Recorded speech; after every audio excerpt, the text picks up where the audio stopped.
നമസ്കാരം, കൊട്ടാരക്കര മീഡിയയിലേക്ക് സ്വാഗതം. പാനൂർ സ്ഫോടനത്തിൽ CPIM-നെ പ്രതിരോധത്തിലാക്കി റിമാൻഡ് റിപ്പോർട്ട്.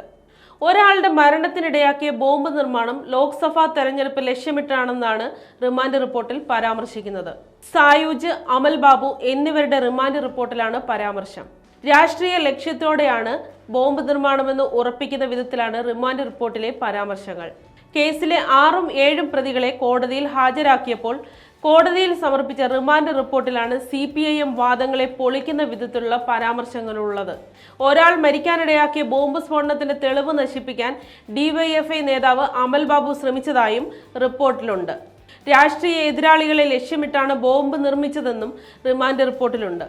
പ്രാദേശിക തർക്കങ്ങളാകാം ബോംബ് നിർമ്മാണത്തിലേക്ക് നയിച്ചതെന്ന്, ഇതിന് രാഷ്ട്രീയ ലക്ഷ്യങ്ങളില്ലെന്നുമായിരുന്നു സംഭവത്തിൽ CPM-ന്റെ വാദം. അമൽ ബാബു അറസ്റ്റിലായപ്പോൾ DYFI ഭാരവാഹിയായ അയാൾ രക്ഷാപ്രവർത്തനം മാത്രമാണ് നടത്തിയെന്നായിരുന്നു CPIM സംസ്ഥാന സെക്രട്ടറി MV ഗോവിന്ദന്റെ പ്രതികരണം.